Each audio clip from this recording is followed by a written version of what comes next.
खबरां दा लेखा जोखा मई 2025 आप सब तक पहुंचा रहे हैं लिकर 62। घर ਦੇ ਵਿੱਚ ਵਿਆਹ ਸ਼ਾਦੀ ਹੈ ਜਾਂ ਵਡੇਰੀ ਪਾਰਟੀ ਹੈ, ਕੋਈ ਵੀ ਸਮਾਗਮ ਹੈ, ਉਸ ਦੇ ਲਈ ਵੱਡੀ ਮਾਤਰਾ ਦੇ ਵਿੱਚ ਔਰ ਬਹੁਤੀ ਵੰਨਗੀ ਦੇ ਵਿੱਚ ਹਰ ਪ੍ਰਕਾਰ ਦੀ ਸ਼ਰਾਬ, ਬੀਅਰ ਤੇ ਵਾਈਨ ਖਰੀਦਣ ਦੇ ਲਈ 6285 ਕਿੰਗ ਜਾਰਜ ਬੁਲੇਵਾਰਡ ਸਰੀ ਵਿਖੇ ਪਧਾਰੋ ਲਿਕਰ 62 ਤੇ। BC business leaders send letter to all MPs demanding action to fix Canadian economy. Multiple businesses groups in Western Canada have penned an open letter directed at every federal MP, including the Prime Minister. It's signed by the BC Business Council and its counterparts in Alberta, Saskatchewan, and Manitoba. The groups have outlined a list of demands as they voice frustration with the federal government to fix the national economy sooner rather than later. Over the last decade, we have barely grown. Adjusted for population in terms of economic growth, we've projected to have the weakest economic performance amongst the advanced economies over the next decade, said Jero Yunus, director of the policy at the council.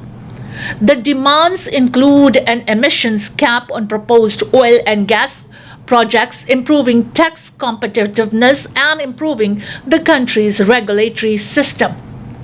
Yunus warns that if things don't improve soon, it will open the door for Canadians to leave. We are already seeing the warning signs: the hollowing out of the private sector, weak productivity, and growing fiscal strain. We have deficits in most, if not all, the provinces. So if we keep doing what we are doing, we are locking in lower living standards for the next generation, and people can feel it when they go to the grocery store, when they fill up their tanks at the gas stations, when they pay their mortgage or rent, Yunus explained. The letter to cross-country MP states employment data confirms same pattern. Public sector employment has grown by 23% since January of 2019 compared to the growth of only 10% in private sector jobs, while self-employment has shrunk by 1%. Yunus explains that if Canada is not a desirable place to do business, in addition to people, big projects and companies will also go elsewhere. Weak economic growth means fewer opportunities, fewer jobs, lower wages, and less money available for public health care, education, and infrastructure. We have to do a better job at making sure Canada is more attractive to stay here, to build your life here, and as a business, to build and base your operations. He says the CEOs of all the councils that signed the letter will be in Ottawa next week to make their case with in-person meetings. Yunus says if something doesn't improve, the future looks grim. Hopefully, there's a deal being made by the Prime Minister and President Donald Trump soon, and we can get those tariffs off the table.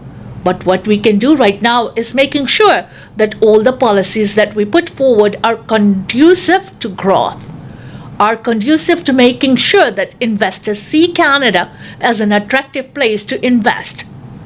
And if we do that, then things might get better, and things will get better, Yunus said. We've been through external shocks before. It's just a matter of will, and it's just a matter of getting all hands on deck with a single laser focus on prioritizing the economy. BC ਦੇ ਸਾਰੇ business ਜਿਹੜੇ associations ਨੇ ਉਹਨਾਂ ਨੇ ਪੂਰੇ तमाम MPs ਨੂੰ ਚਿੱਠੀ ਲਿਖੀ ਹੈ ਜਿਸ ਦੇ ਵਿੱਚ ਕਿ ਦੇਸ਼ ਦੀ ਆਰਥਿਕਤਾ ਨੂੰ ਸੁਧਾਰਨ ਦੇ ਲਈ ਗੁਜ਼ਾਰਿਸ਼ ਕੀਤੀ ਗਈ ਹੈ ਤੇ ਨਾਲ ਦੀ ਨਾਲ ਨਾ ਹੋਣ ਦੀ ਸੂਰਤ ਦੇ ਵਿੱਚ ਕੀ ਹਾਲਾਤ ਹੋ ਸਕਦੇ ਨੇ ਉਸ ਦੇ ਬਾਰੇ ਚੇਤਨ ਵੀ ਕੀਤਾ ਔਰ ਇਹ ਚਿੱਠੀ ਦੇ ਵਿੱਚ ਉਹਨਾਂ ਨੇ ਆਪਣੇ ਕਾਊਂਟਰਪਾਰਟਸ ਅਲਬਰਟਾ, ਸਸਕੈਚੁਅਨ ਤੇ ਮੈਨੀਟੋਬਾ ਦੇ ਜਿਹੜੇ ਬਿਜ਼ਨੈਸਸ ਨੇ ਉਹਨਾਂ ਦੀ ਐਸੋਸੀਏਸ਼ਨ ਵੀ ਇਸ ਦੇ ਵਿੱਚ ਸ਼ਾਮਲ ਹੈ ਔਰ ਯਾਦ ਰਹੇ ਅਗਲੇ ਹਫਤੇ ਜਿਹੜੀ ਵੱਡੀ ਮੀਟਿੰਗ ਤੋਂ ਪਹਿਲਾਂ ਉਹਨਾਂ ਨੇ ਇਸ ਚਿੱਠੀ ਜਿਹੜੀ ਆ तमाम MPs ਨੂੰ ਨਸ਼ਰ ਕੀਤੀ ਹੈ ਜਿਸ ਦੇ ਵਿੱਚ ਉਹਨਾਂ ਨੇ ਕਿਹਾ ਕਿ ਛੇਤੀ ਤੋਂ ਛੇਤੀ ਆਰਥਿਕਤਾ ਦੇ ਵਿੱਚ ਮੁੜ ਬਹਾਲੀ ਹੈ ਜਿਹੜੀ ਉਹ ਲਿਆਉਣੀ ਜ਼ਰੂਰੀ ਹੈ ਵਰਨਾ ਕੈਨੇਡਾ ਦੇ ਵਿੱਚੋਂ ਲੋਕੀ ਜਿਹੜੇ ਆ ਉਹ ਜਾਣਾ ਸ਼ੁਰੂ ਕਰ ਦੇਣਗੇ ਔਰ ਯਾਦ ਰਹੇ ਕਿ ਉਹਨਾਂ ਨੇ ਹਵਾਲਾ ਜਿਹੜਾ ਦਿੱਤਾ ਹੈ ਗੁਆਂਢੀ ਮੁਲਕ ਦੇ ਨਾਲ ਜਿਹੜਾ ਟੈਰਿਫ ਦਾ ਮਸਲਾ ਉਸ ਨੂੰ ਜਲਦੀ ਸੁਲਝਾਓ ਤਾਂ ਕਿ ਦੇਸ਼ ਦੇ ਵਿੱਚ ਜਿਹੜੀ ਆਰਥਿਕਤਾ ਜਿਹੜੀ ਉਸ ਨੂੰ ਹੁੰਗਾਰਾ ਮਿਲ ਸਕੇ ਤੇ ਨਾਲ ਦੀ ਨਾਲ ਉਹ ਲੋਕ ਜਿਹੜੇ ਇਨਵੈਸਟ ਕਰਨਾ ਚਾਹੁੰਦੇ ਨੇ ਕੈਨੇਡਾ ਦੇ ਵਿੱਚ ਔਰ ਇਨਵੈਸਟ ਕਰਨ ਤੋਂ ਉਪਰੰਤ ਰਹਿਣਾ ਵੀ ਚਾਹੁੰਦੇ ਹਨ ਉਹਨਾਂ ਨੂੰ ਲਈ ਇਹ ਹੋਰ ਜ਼ਿਆਦਾ ਆਕਰਸ਼ਿਤ ਬਣਾਇਆ ਜਾ ਸਕੇ। Metro Vancouver gas prices expected to dip this summer, says analyst. For once, there's actually some good news when it comes to gas prices in one of the priciest regions of Canada. Patrick Dehaan, head of petroleum analysis at GasBuddy.com, says that if everything goes according to plan, prices could drop as low as around $1.50 a litre for regular gas. We've seen prices about 26 cents lower today than where we were last year. So, to put that into context, more affordable means compared to where we've been the last couple of years when gas prices in the summer in Vancouver hit $2 a litre easily. This year, we should be able to avoid that, he said on Tuesday. However, there are multiple caveats. Dehaan says the U.S. refineries that fuel the West Coast can't have any more major breakdowns, fires of long periods of maintenance. We are in the midst of that right now. In fact, gas prices over the last couple of weeks have been increasingly significantly because of some of these refinery issues. Vancouver average is up 21 cents a litre from a month ago because of the refinery fires that have occurred down in California. As those issues get worked through and additional gas lines start to arrive from Asia, we should start to see some relief. That relief could come in just the next few weeks. Dehaan explains that BC also relies heavily on the United States for gas. California has probably the most amount of refineries of any state of the West Coast right now. It stands at about 9 that can produce gas and diesel. But one is slated to shut down here by the end of this year, and another refinery in California is slated to shut down by April of next year. So we are not going the right way when it comes to refinery capacity, and that does have a direct impact on not only the west coast of the US but the western coast of Canada as well.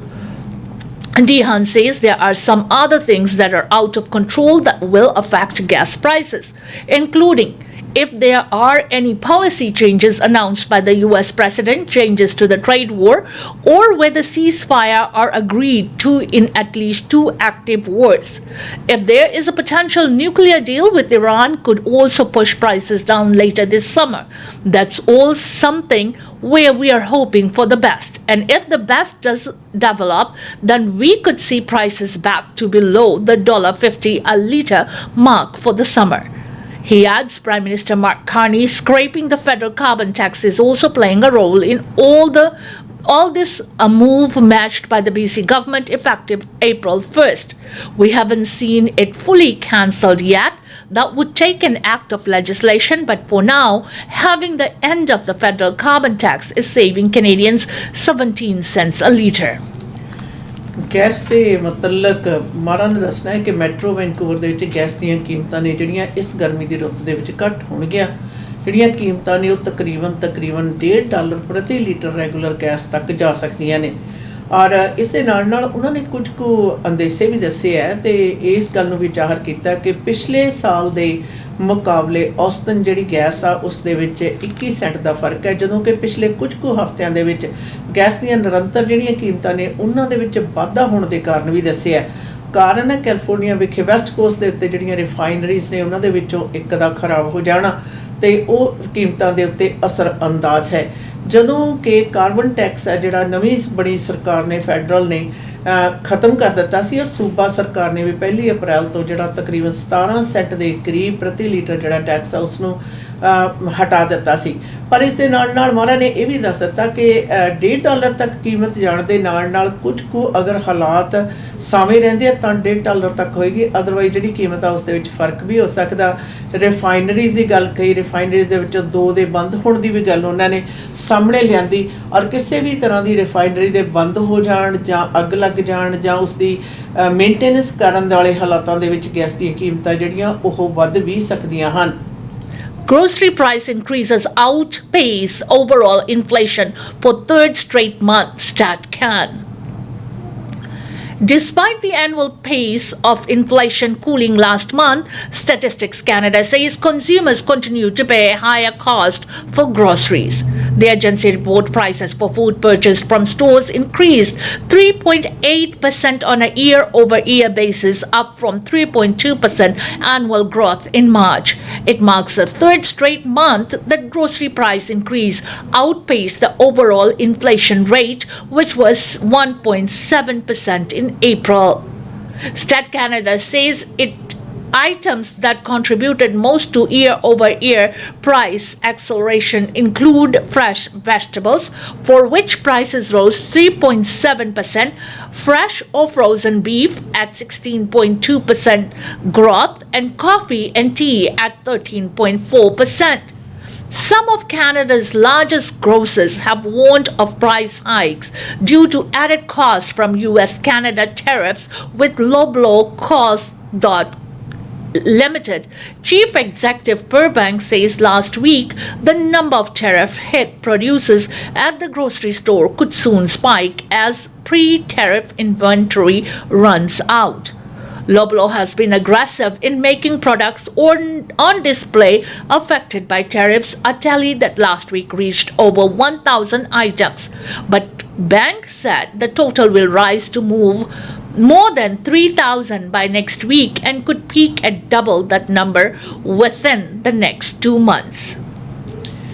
Grocery ਦੀਆਂ ਕੀਮਤਾਂ ਦੇ ਵਿੱਚ ਨਿਰੰਤਰ ਜਿਹੜੇ ਵਾਧੇ ਹੈ ਉਸ ਦਾ ਜਿਹੜਾ ਵਿਖਿਆਨ ਸਾਹਮਣੇ ਆਇਆ, ਖਾਸ ਤੌਰ ਦੇ ਉੱਤੇ ਪਿਛਲੇ ਮਹੀਨੇ ਦੇ ਵਿੱਚ ਵੀ ਕਹਿੰਦੇ ਮਹੀਨਾ ਦਰ ਮਹੀਨਾ ਜਿਹੜੀਆਂ ਕੀਮਤਾਂ ਨੇ ਉਹਨਾਂ ਦੇ ਵਿੱਚ ਲਗਾਤਾਰ ਵਾਧਾ ਹੋ ਰਿਹਾ, ਜਿਹੜਾ ਵਾਧਾ 3.8% ਕਿਹਾ ਜਾ ਰਿਹਾ ਪਿਛਲੇ ਮਹੀਨੇ ਦੀ ਨਿਸਬਤ ਗਰੋਸਰੀ ਦੀਆਂ ਕੀਮਤਾਂ ਦੇ ਵਿੱਚ ਹੋਇਆ ਵਾਧਾ। ਉਸ ਦੇ ਵਿੱਚ ਜਿੱਥੇ ਤੱਕ ਕਿਹਾ ਜਾ ਸਬਜ਼ੀਆਂ ਦੀ ਗੱਲ ਕੀਤੀ ਆ, ਉਸ ਦੇ ਵਿੱਚ ਭਾਵੇਂ 3.5% ਦੇ ਕਰੀਬ ਵਾਧਾ ਹੋਇਆ, ਪਰ ਜਿਹੜਾ ਬੀਫ ਹੈ ਉਸ ਦੇ ਵਿੱਚ 16.2% ਦਾ ਵਾਧਾ ਦਰਜ ਹੋਇਆ ਤੇ ਕਾਫੀ ਦੇ ਵਿੱਚ 13.4% ਦਾ ਜਿਹੜਾ ਗਰੋਸਰੀ ਦੀਆਂ ਕੀਮਤਾਂ ਦੇ ਵਿੱਚ ਵਾਧਾ ਹੋਇਆ। ਔਰ ਯਾਦ ਰਹੇ ਕਿ ਇਸ ਤੋਂ ਪਹਿਲਾਂ ਜਿਹੜੇ ਵੱਡੇ ਗਰੋਸਰ ਨੇ ਉਹਨਾਂ ਨੇ ਇਸ ਗੱਲ ਦਾ ਖੁਲਾਸਾ ਕੀਤਾ ਸੀ ਕਿ ਜਿਹੜਾ ਟੈਰਿਫ ਆ ਉਸ ਦੇ ਪ੍ਰਭਾਵ ਦੇ ਹੇਠਾਂ ਜਿਹੜੀਆਂ ਕੀਮਤਾਂ ਨੇ ਉਹਨਾਂ ਦੇ ਵਿੱਚ ਵੱਡੀ ਮਾਤਰਾ ਦੇ ਵਿੱਚ ਵਾਧਾ ਹੋਏਗਾ ਜਦੋਂ ਸਾਡੀ ਜਿਹੜੀ ਲੇਟੈਸਟ ਆਪਣੀ ਰਿਜ਼ਰਵ ਦੇ ਵਿੱਚ ਪਈ ਹੋਈ ਜਿਹੜੀ ਗਰੋਸਰੀ ਦਾ ਸਟਾਕ ਹੈ ਜਿਉਂ ਹੀ ਖਤਮ ਹੋਏਗਾ ਔਰ ਨਵੇਂ ਦੇ ਉੱਤੇ ਟੈਰਿਫ ਦੇ ਅਸਰ ਹੋਣ ਦੇ ਕਾਰਨ ਕੀਮਤਾਂ ਦੇ ਵਿੱਚ ਵਡੇਰੀ ਮਾਤਰਾ ਦੇ ਵਿੱਚ ਵਾਧਾ ਹੋਣ ਬਾਰੇ ਉਹਨਾਂ ਨੇ ਪਹਿਲਾਂ ਹੀ ਆਸ਼ੰਕਾ ਜ਼ਾਹਰ ਕਰ ਦਿੱਤੀ ਸੀ। Netanyahu says Canada, UK, France offering huge prize to Hamas with Gaza letter. Israeli Prime Minister Benjamin Netanyahu has accused Canada, the United Kingdom, and France of giving Hamas a huge prize by threatening to take action against Israel over the humanitarian crisis in Gaza. His blast came after a joint statement Monday from Prime Minister Mark Carney, British Prime Minister Keir Starmer, and French President Emmanuel Macron, threatening targeted sanctions on Israel in response to its renewed military offensive in Gaza and the wholly inadequate amount of food aid allowed into the enclave.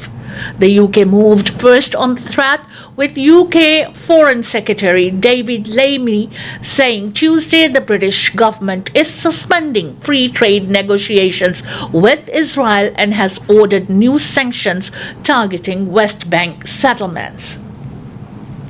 Neither Canada nor France have made any such moves at this time.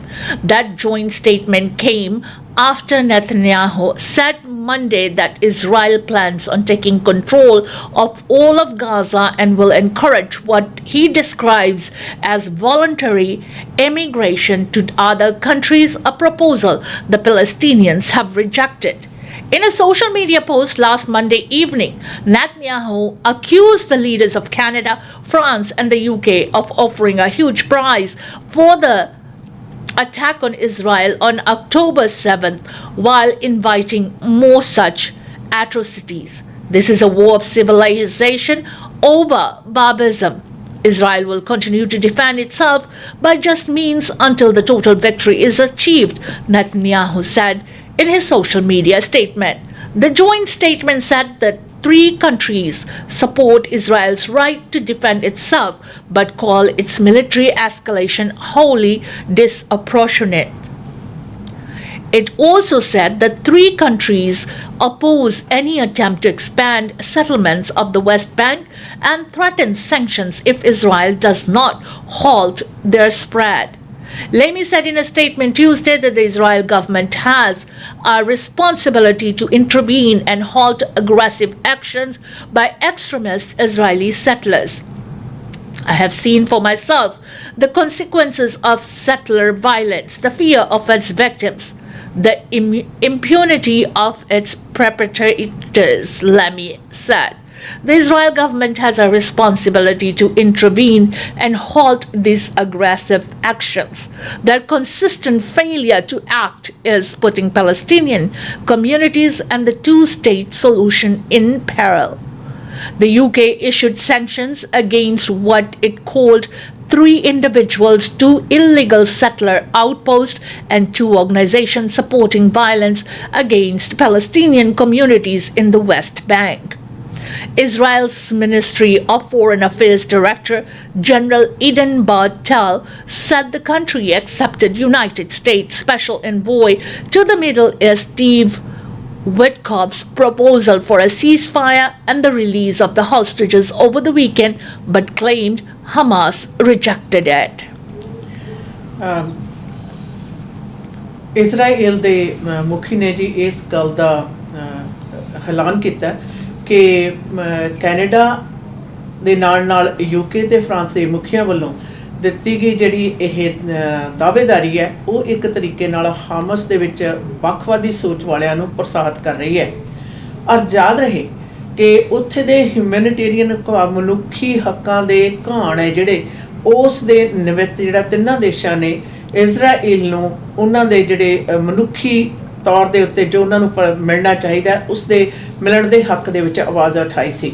ਹੁਣ Israel ਦੇ ਮੁਖੀ ਨੇ ਕਿਹਾ ਕਿ ਹਾਮਸ Gaza ਵਿਖੇ ਚੱਲ ਰਹੀ ਜਿਹੜੀ ਕਾਰਗੁਜ਼ਾਰੀ ਹੈ ਅਸੀਂ ਉਸ ਨੂੰ ਨੇਪਰੇ ਚੜ੍ਹ ਕੇ ਹੀ ਦਮ ਲਵਾਂਗੇ। ਯਾਦ ਰਹੇ ਇਸ ਦੇ ਵਿੱਚ ਮਨੁੱਖਾਂ ਦਾ ਬਹੁਤ ਜ਼ਿਆਦਾ ਭੁੱਖਮਰੀ ਦਾ ਵੱਡੀ ਪੱਧਰ ਦੇ ਉੱਤੇ ਘਾਣ ਹੋ ਰਿਹਾ ਹੈ ਜਿਸ ਦੇ ਅਗੇਂਸਟ ਹੈ ਜਿਹੜੀ ਆਵਾਜ਼ ਤਿੰਨਾਂ ਮੁਲਕਾਂ ਵੱਲੋਂ ਉਠਾਈ ਗਈ। ਔਰ ਯੂਕੇ ਨੇ ਇਸ ਦੇ ਪ੍ਰਤੀ ਜਿਹੜੀਆਂ ਸੈਂਕਸ਼ਨਸ ਨੇ ਉਹਨਾਂ ਦੇ ਵੀ ਐਲਾਨਨਾਮੇ ਕਰ ਦਿੱਤੇ ਨੇ ਜਦੋਂ ਕਿ ਕੈਨੇਡਾ ਤੇ ਫਰਾਂਸ ਨੇ ਕਿਸੇ ਵੀ ਪ੍ਰਕਾਰ ਦੀ ਜਿਹੜੀ ਸੈਂਕਸ਼ਨ ਆ ਉਸ ਬਾਰੇ ਅਜੇ ਤੱਕ ਕੋਈ ਵੀ ਐਲਾਨ ਨਹੀਂ ਕੀਤਾ ਹੈ। Here's what you need to know about King Charles and Queen Camilla's visit to Ottawa. People in Ottawa will have several chances to get a glimpse of the King and Queen during next week's royal visit to Canada, their first since King Charles' coronation. King Charles and Queen Camilla will arrive in the national capital on Monday and will greet the public and attend an event at Lansdowne Park in the early afternoon. They will then plant a tree on the grounds of Radio Hall before taking part in a short ceremony to swear in the Queen as member of the King's Privy Council. On Tuesday, King Charles will read the Liberal government's throne speech inside the Senate chamber. This will be only the 3rd time a monarch has presided over the throne speech in Canada, something Queen Elizabeth did in 1957 and 1977. There will be a parade on Wellington Street Tuesday morning as the royal couple travels from the Bank of Canada to the Senate, where an honor guard will greet them with a 21-gun salute. The day will end with a wreath laying at the tomb of the unknown soldier after the throne speech has concluded. ਸ਼ਾਹੀ ਮਹਿਲਾਂ ਦੀ ਜਿਹੜੀ ਫੇਰੀ ਹੈ Canada ਵਿਖੇ ਜਿਸ ਦੇ ਵਿੱਚ ਕਿ king Charles ਤੇ ਕੁਈਨ ਕੈਮਿਲਾ ਜਿਹੜੇ ਨੇ ਉਹ ਉਹਨਾਂ ਦੇ ਅਗਲੇ ਹਫਤੇ ਸੋਮਵਾਰ ਨੂੰ ਪਹੁੰਚਣਗੇ। ਉਸ ਦੇ ਬਾਰੇ ਪੂਰੀ ਡਿਟੇਲ ਦਿੱਤੀ ਗਈ ਹੈ ਕਿ ਸੋਮਵਾਰ ਨੂੰ ਪਹੁੰਚਣ ਤੋਂ ਉਪਰੰਤ ਹੈ ਜਿਹੜੇ ਉਹਨਾਂ ਦੀ ਸਵਾਗਤ ਹੈ ਜਿਹੜਾ ਉਹ ਕੀਤਾ ਜਾਏਗਾ। ਔਰ ਇਸ ਦੇ ਨਾਲ ਜਿਹੜਾ ਖਾਸ ਤੌਰ ਦੇ ਉੱਤੇ ਇੱਕ ਬੂਟਾ ਹੈ ਜਿਹੜਾ ਉਹ ਵੀ ਲਗਾਇਆ ਜਾਏਗਾ। ਔਰ ਅਗਲੇ ਦਿਨ ਮੰਗਲਵਾਰ ਨੂੰ ਉਹ ਆਪਣੇ ਪਾਰਲੀਮੈਂਟ ਵਿਖੇ ਥਰੋਨ ਸਪੀਚ ਹੈ ਜਿਹੜੀ ਉਹ ਦੇਣਗੇ। ਔਰ ਥਰੋਨ ਸਪੀਚ ਤੋਂ ਉਪਰੰਤ ਹੈ ਜਿਹੜੀ ਪਰੇਡ ਦੇ ਵਿੱਚ ਜਿਹੜਾ ਲੋਕਾਂ ਨੂੰ ਮਿਲਣ ਵਾਲਾ ਉਸ ਦਾ ਹਿੱਸੇ ਵਿੱਚ ਵੀ ਹਿੱਸਾ ਲੈਣਗੇ। ਔਰ ਯਾਦ ਰਹੇ ਇਹ ਸ਼ਾਹੀ ਜੋੜੇ ਦਾ ਜਿਹੜਾ ਪਹਿਲਾ ਵਿਜ਼ਿਟ ਹੈ।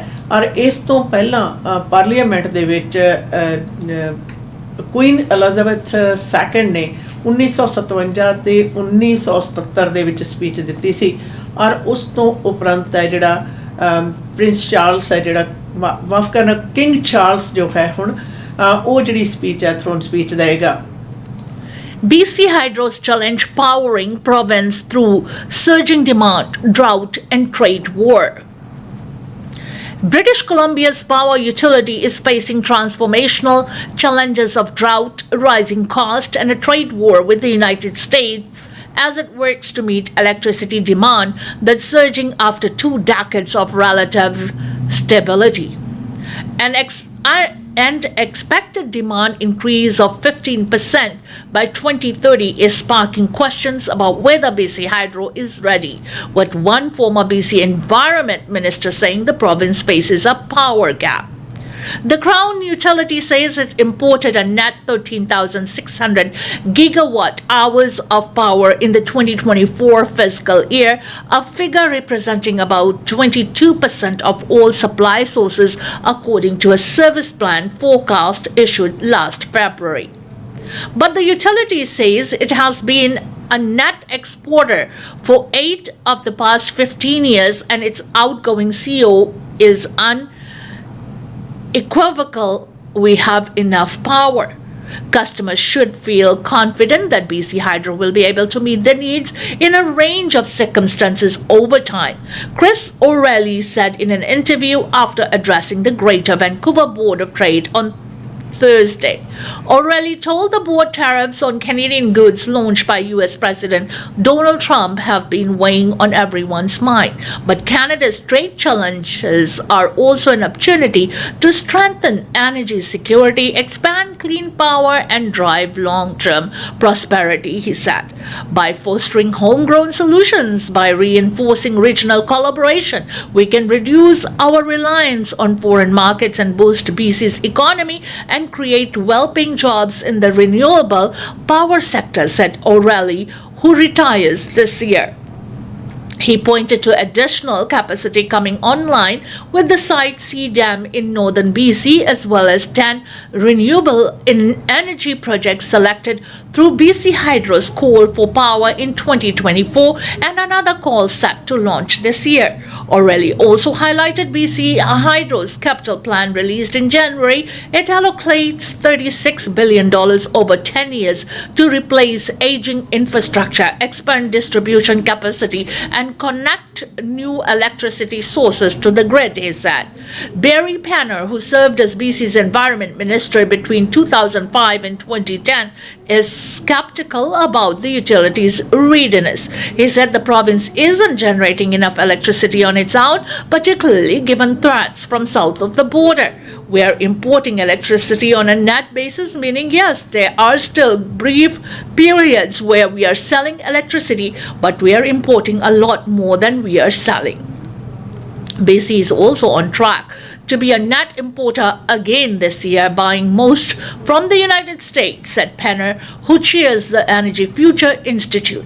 If there's a guarantee we'll be able to buy that electricity tomorrow or next year, can you promise that President Trump won't curtail electricity sales? Penner said. I hope he won't, but he's been demonstrated to be rather unpredictable and not necessarily a reliable ally to Canada.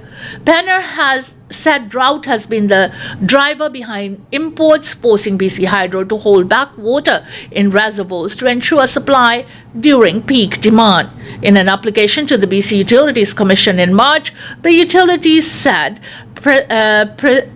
persistent drought conditions and low snowpack since the fall of 2022 had required higher than planned electricity import cost amounting to $1.5 billion.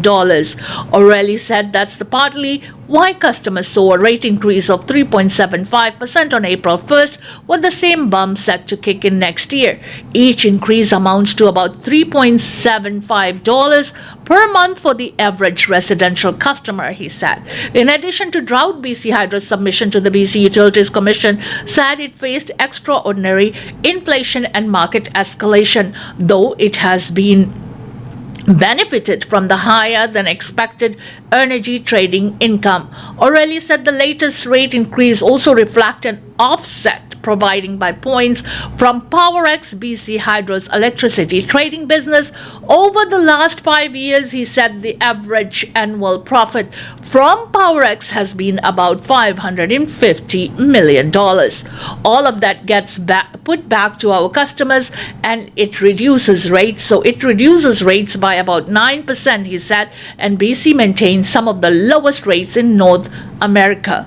A report from Clean Energy Canada in February said BC imported 16% more power than it exported between January 2019 and November 2024, but the value of exports was 35% higher than the cost of the imports. Still, Penner said it's the recent trend that's concerning. He said drought was the subject of December 2023 letter sent by the CEO of PowerX to the governing body of the Western Energy Imbalance Market that facilitates cross-border and interstate energy transfers between utilities. The letter from Tom Bershad, who has since retired, said BC has been experiencing prolonged, widespread and severe drought requiring large volumes of ongoing net imports from PowerX. In 2023, PowerX had been a net importer for about 10,000 gigawatt hours, greatly exceeding the previous annual net import record, the letter said. Another former member of the province's Environment Ministry, however, said BC appears to be in the reasonably good shape to meet growing demand for power. Mark Zacharis, who served as Deputy Minister between 2017 and 2020, said the site CDAM and the 10 renewable energy projects selected through the call for power last year was expected to boost BC's capacity by 16%. The province has announced BC Hydro is planning another call for power this year with the goal of adding another 8% capacity, he said. At the same time, BC is becoming more efficient in using electricity, said Zacharis, now a special advisor with Clean Energy Canada. There's a lot of technological improvements happening very rapidly around us that are also going to contribute to future grid stability and basically help offset whatever might be happening with climate change and reservoirs level, he said. BC Hydro has projected its energy efficiency plan could result in up to 2,000 gigawatt hours of savings by 2030, equivalent to powering 200,000 homes. Banner, meanwhile, said electricity from 10 projects selected in the last call for power, 9 wind and 1 solar, may take 5 years or more to hit the grid, and BC Hydro itself has acknowledged a risk. This risk may materialize as projects failing to reach commercial operation, delivering less energy than anticipated, or delivering the expected energy at a later date, it told the Utilities Commission in February. The earliest guaranteed commercial operation date among the projects is 2031, though the submission said the province is working to accelerate timeline. Where Aurelie Penner and Zacharis agree, though it's not the need to reduce reliance on the United States, in part by strengthening ties with the rest of Canada. BC and Canada should be energy and electricity sovereign, Zacharis said. We need to look east, west, across Canada, particularly with the United States, is no longer a stable trading partner. Aurelie, too, said BC Hydro is interested in strengthening ties with Alberta and the rest of Canada, moving away from the traditional north-south linkages. More independence from the United States, I think, is a pretty reasonable thing to do given events, he said. But we are going to remain connected. We generate significant revenue from that interconnection. It's part of how we keep rates down here. ਬਿਜਲੀ ਦੇ ਮੁਤਲਕ ਸੂਚਨਾਵਾਂ ਆਈਆਂ ਨੇ ਕਿ ਬਿਜਲੀ ਦੀ ਜਿਹੜੀ ਖਪਤ ਹੈ ਉਸ ਦੇ ਵਿੱਚ ਵਾਧਾ ਹੋਇਆ ਕਿ ਜਿਹੜੀ ਪ੍ਰੋਡਕਸ਼ਨ ਆ ਉਹ ਖਪਤ ਦਾ ਜਿਹੜਾ ਹਿਸਾਬ ਕਿਤਾਬ ਆ ਉਸ ਨੂੰ ਬਰਾਬਰ ਕਰ ਸਕੇਗੀ। ਔਰ ਇਸ ਦੇ ਵਿੱਚ ਆਈ ਹੋਈ ਕਮੀ ਦੇ 3 ਵੱਡੇ ਕਾਰਨ ਉਹਨਾਂ ਨੇ ਦੱਸਿਆ। ਇੱਕ ਤਾਂ ਸੋਕਾ ਡਰਾਊਟ ਦਾ ਹੋਣਾ, ਤੇ ਦੂਸਰਾ ਉੱਚੀਆਂ ਪਹਾੜੀਆਂ ਦੇ ਉੱਤੇ ਜਿਹੜੀ ਸਨੋ ਦੇ ਪੈਕਸ ਨੇ ਜਿਹੜੇ ਉਹਨਾਂ ਦਾ ਘੱਟ ਹੋਣਾ, ਤੇ ਤੀਸਰਾ ਜਿਹੜਾ ਟ੍ਰੇਡ ਦਾ ਚੱਲ ਰਿਹਾ ਉਸ ਦਾ ਮਸਲਾ। और जिस दे कारण अंदेशे ने ਕਿ BC ਜਿਹੜੀ ਆ ਉਹ ਖਾਸ ਤੌਰ ਦੇ ਉੱਤੇ ਜਿਹੜੀ ਬਿਜਲੀ ਆ ਉਹ ਗੁਆਂਢੀ ਮੁਲਕ ਤੋਂ ਲੈਂਦੀ ਹੈ। ਔਰ ਇਸ ਦੇ ਵਿੱਚ ਬਾਰੇ ਵੀ ਅਧਿਕਾਰੀਆਂ ਨੇ ਇਸ ਗੱਲ ਨੂੰ ਸਪਸ਼ਟ ਕੀਤਾ ਕਿ BC ਗੁਆਂਢੀ ਜਿਹੜਾ ਮੁਲਕ ਹੈ ਉਸ ਨੂੰ ਜਿਹੜੀ ਬਿਜਲੀ ਦਿੰਦੀ ਵੀ ਹੈ ਔਰ ਉਸ ਤੋਂ ਬਿਜਲੀ ਲੈਂਦੀ ਵੀ ਹੈ। ਖਾਸ ਤੌਰ ਦੇ ਉੱਤੇ ਉਹਨਾਂ ਹਾਲਾਤਾਂ ਦੇ ਵਿੱਚ ਜਦੋਂ ਕਿ ਡਰਾਊਟ ਦੇ ਸਮੇਂ ਦੇ ਕਾਰਨ ਬਿਜਲੀ ਦੀ ਖਪਤ ਵੱਧਦੀ ਹੈ ਪਰ ਉਸ ਦਾ ਉਤਪਾਦਨ ਹੈ ਜਿਹੜਾ ਉਹ ਘਟਦਾ ਹੈ। ਔਰ ਇਸ ਦੇ ਨਾਲ ਇਸ ਗੱਲ ਦਾ ਵੀ ਖੁਲਾਸਾ ਕੀਤਾ ਗਿਆ ਕਿ ਜਿਹੜੇ ਸਾਬਕਾ ਜਾਂ ਮੋਹਰੀ ਨੇ ਉਹਨਾਂ ਨੇ ਇਸ ਗੱਲ ਨੂੰ ਵੀ ਮੰਨਿਆ ਕਿ 2030 ਦਾ ਜਿਹੜਾ ਸਾਡਾ ਟਾਰਗੇਟ ਹੈ ਉਸ ਨੂੰ ਪੂਰਾ ਕਰਨ ਲਈ ਹੋਰ ਕੀ ਉਪਰਾਲੇ ਕੀਤੇ ਜਾ ਸਕਦੇ ਆ। ਸੀ ਡੈਮ ਦਾ ਜਿਹੜੀ ਪ੍ਰੋਡਕਸ਼ਨ ਆ ਉਸ ਦਾ ਵਿੱਚ ਸ਼ਾਮਲ ਹੋ ਜਾਣਾ। ਕਿਹਾ ਜਾ ਰਿਹਾ ਕਿ ਇਹ BC ਦੇ ਵਿੱਚ ਬਿਜਲੀ ਦੀ ਜਿਹੜੀ ਖਪਤ ਹੈ ਉਸ ਦੀ ਜਿਹੜੀ ਕਮੀ ਆ ਸਕਦੀ ਹੈ ਉਸ ਨੂੰ ਪੂਰਾ ਕਰ ਸਕਦਾ ਹੈ। ਔਰ ਕਮੀ ਦੇ ਕਾਰਨਾਂ ਦੇ ਵਿੱਚ ਵਡੇਰੀ ਮਾਤਰਾ ਦੇ ਵਿੱਚ ਵਰਤੋਂ ਔਰ ਵਡੇਰੀ ਵਸੋਂ ਔਰ ਸੋਕਾ ਔਰ ਇਸ ਦੇ ਨਾਲ ਜਿਹੜੇ ਸਨੋ ਪੈਕਸ ਦੀ ਜਿਹੜੀ ਕਮੀ ਹੈ ਉਸ ਨੂੰ ਵੱਡੇ ਕਾਰਨ ਮੰਨੇ ਜਾ ਰਹੇ ਨੇ। इसी के साथ हमें दीजिएगा इजाजत। खबरों दा लेखा जोखा के इस सेगमेंट से जिसे आप तक पहुंचा रहे थे लिकर 62। कोई मेहमान आ रहे, घर पे कोई इवेंट है, शादी ब्याह है, सेलिब्रेशन है, बर्थडे पार्टी है, एनिवर्सरीज है या वैसे ही हल्ला गुल्ला करने का जी कर रहा है, लिकर की ज़रूरत है तो लिकर 62 को ज़रूर कांटेक्ट करो। डिस्काउंटेड लिकर प्राइसेस के लिए आज ही कांटेक्ट करो 6285 किंग जॉर्ज बुलेवार्ड लिकर 62।